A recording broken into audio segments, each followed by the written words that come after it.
The docking bay of Kestrel Station had been rebuilt 3 times in 10 years. And every rebuild carried the same quiet fear in its metal bones. Not fear of pirates. Not fear of war. Fear of the species that had saved the station more than once. The fear lived in the way. Workers avoided a certain corridor. It lived in the way security cameras were doubled there and then doubled again. It lived in the way even hardened captains lowered their voices when the subject came up. As if the walls might repeat it. Humans were arriving. A long silver vessel eased into the bay with no flourish. Its hull was scarred, not from neglect, but from history. The ship had the kind of damage that was patched quickly. Because it always had to leave again. A line of officials waited behind a painted safety stripe. The station governor stood at the front, hands clasped, face stiff. Beside him stood a representative of the council fleet.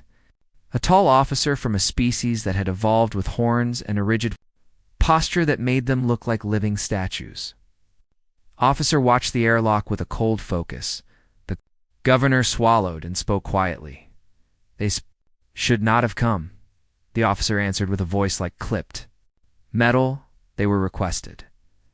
The governor almost laughed, but it would have sounded like hysteria. Requested, yes. Because the galaxy had run out of good choices. A hiss of pressure released. The airlock opened. The first human stepped out. He was not tall by galactic standards, and he wore no armor. He carried a plain case, the kind a technician might use. His hair was dark, his face tired, his eyes alert. Behind him came 3 more. A woman with a shaved side cut and a med patch on her neck, a broad man with a calm stare, and a younger one whose hands never stopped moving, as if counting invisible threads. They walked like people entering a burning building. Not reckless, not proud, just certain that there was work to do. The council fleet officer took 1 step forward, Captain. Yes. The first human nodded. Commander, Rel. No salute. No ceremonial greeting. The galaxy had learned that humans did not care for performance. When lives were on the line, the governor tried to find his voice. Welcome to Kestrel Station.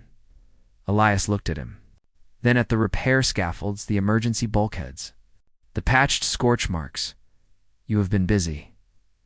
The governor forced a smile. We do what we can. Elias did not smile back. So do we. That was the problem. Humans always did what they could. Even when it scared everyone else, the station's main council chamber was crowded. Delegates from 12 species sat behind curved desks, their translators humming softly. Above them, star map rotated in slow silence. A red mark pulsed at the edge of known space. The wound. That was what they called it. A region where ships vanished, where sensors returned nonsense, where even unmanned probes came back empty, as if reality itself had been scraped clean.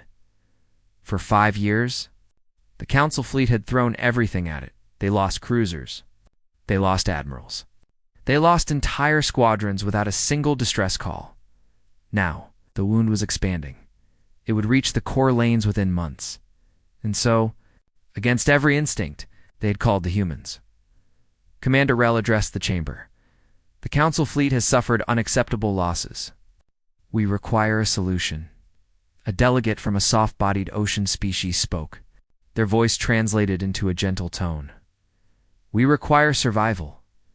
A reptilian delegate leaned forward. We require certainty. Elias stood without being asked.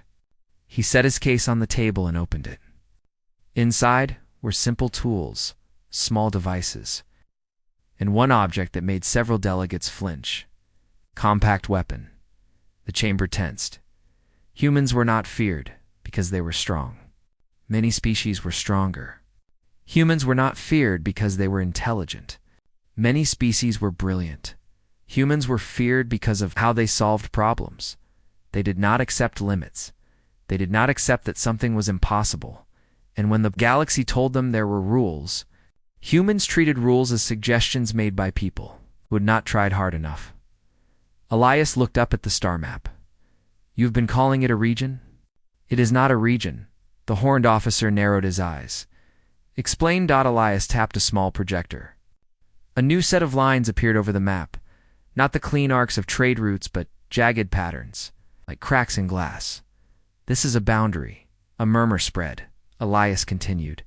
It is behaving like a tier, not in space, in structure. Something is missing. Something that used to be there is gone, and the universe is trying to correct it. The ocean. Delegates' frills trembled. That is theory. Elias nodded yes, but theory is better than guessing. Commander Rel crossed his arms. You claim you can close it. Elias did not answer immediately. He looked around the room, meeting eyes, watching fear ripple across faces. Humans did not need translators to recognize fear. They had lived with it since the first time they looked up at a night sky and realized how small they were. Elias spoke. We can try. Reptilian delegate hissed. Try. Elias leaned forward. That is all anyone has done. You tried with fleets. You tried with weapons. You tried with science teams. He pointed to the red pulse. If we do nothing, the wound will eat your trade lanes, your colonies, your worlds. The chamber fell silent. Ilias's voice softened. If we do something, we might lose a ship. We might lose people. But we might save everyone else. A delegate from a species known for strict logic spoke in a flat tone. Why should we trust you? The question was not insulting. It was desperate. Elias closed the case. You should not. Several delegates stiffened. Elias continued. You should not trust humans. You should measure us. Watch us. Prepare for the worst. That is rational. He paused. But you called us anyway. Because you know something.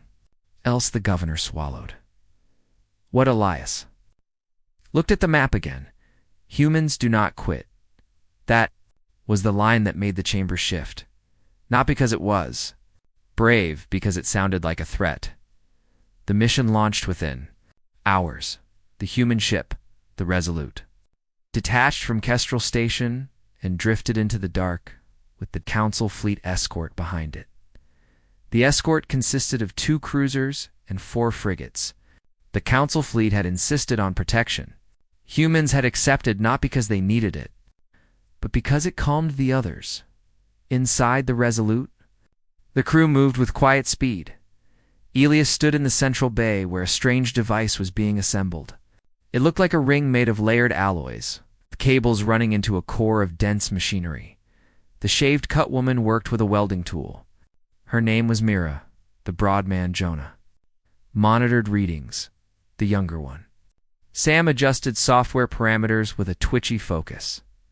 Elias watched the ring take shape. Mira spoke without. Looking up, you think it will work? Elias answered honestly. I think it might. Jonah glanced at him. That is not reassuring. Elias gave a faint smile. You signed up anyway. Jonah snorted.